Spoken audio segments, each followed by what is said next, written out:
अब तीसरा एग्जाम्पल लीजिए। मान लीजिए ये है रानीगंज, रानीगंज में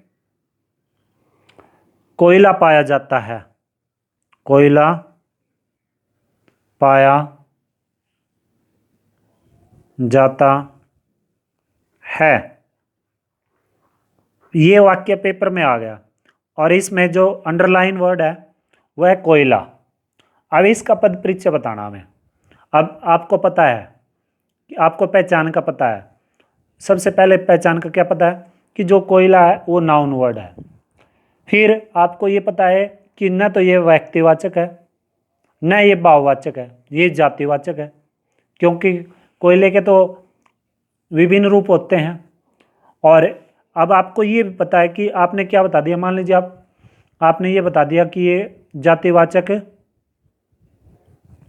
जातिवाचक संज्ञा है। अब आपको ये आपने बता दिया, लेकिन आपको ये नहीं पता कि ये जातिवाचक का कौन सा भेद है, द्रव्यवाचक है या समूहवाचक है, ये आपको पता नहीं।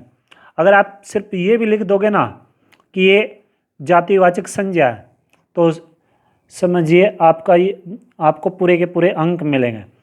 लेकिन अगर थोड़ी सी और अच्छे से प्रभाव डालने के लिए जो एग्जामिनर है उस पर इफेक्ट डालने के लिए अगर आपको पता है कि ये जातिवाचक का कौन सा भेद है, ये द्रव्यवाचक है, द्रव्यवाचक जातिवाचक संज्ञा, तो ये काफ़ी अच्छा रहता है अगर हमें उसके भेद उपभेदों के बारे में अच्छे से जानकारी है। तो अब क्या है, ये पुल्लिंग है और एक वचन है। क्या है ये? एक वचन। और जो जाता है ये क्रिया का क्या है? ये क्रिया का कर्ता है, क्रिया का कर्ता। और ये जो कोयला है, कोयला, इसमें क्या है? ये वाक्य का उद्देश्य है, वाक्य का उद्देश्य। ये चीज़ें हमें बतानी है। अब सर्वनाम से एक एग्जाम्पल लीजिए। सर्वनाम से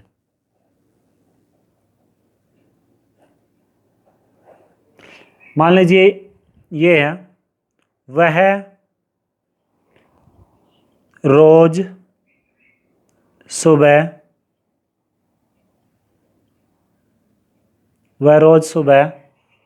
में टहलने जाता है या टहलता है? टहलता है। अब वह आ गया, वह। हमें क्या बताना है? इसका पद परिचय बताना वह का। अब आपको पता है कि ये तो क्या है?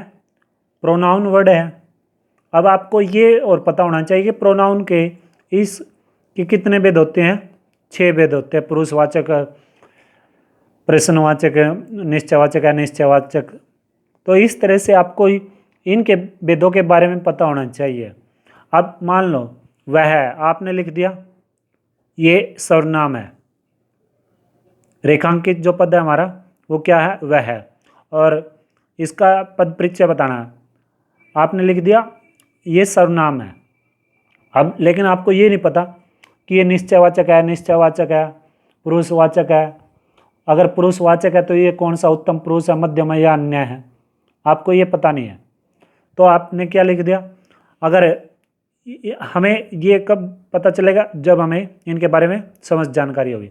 आपने लिख दिया कि ये पुरुषवाचक सर्वनाम है, पुरुषवाचक। अब वह है। अब आपको थोड़ा सा और हिंट मिल गया कि ये क्या है? अन्य पुरुषवाचक सर्वनाम है। कितना इफेक्टफुल होता है। एक तो खाली हम ये बताए, सिर्फ ये बताए कि ये सर्वनाम है। फिर हम बताए, एक बच्चा तो बताता है कि ये सर्वनाम है, दूसरा बच्चा लिख देता है या बताता है सर ये तो पुरुषवाचक सर्वनाम है। और एक तीसरा जो ये बताता है, जिसको समझ जानकारी है कि ये तो अन्य पुरुषवाचक सर्वनाम है तो ये काफ़ी प्रभावशाली होगा। अब क्या है ये? पुल्लिंग है। क्या है? पुल्लिंग। एक वचन है, एक वचन, और अन्य पुरुष के रूप में प्रयोग हुआ है। किसके रूप में प्रयोग हुआ है? अन्य पुरुष के रूप में प्रयोग हुआ है। और जो टहलता है, टहलता, जो टहलता है, ये क्या है? टहलता, टहलता है, ये क्रिया का कर्ता है। क्रिया का क्या है? ये सब्जेक्ट, वर्ब का सब्जेक्ट है, क्रिया का कर्ता है। और ये जो है वाक्य का उद्देश्य है, वाक्य का उद्देश्य। तो इस तरह से हमें ये जानकारी अच्छे से पता होनी चाहिए।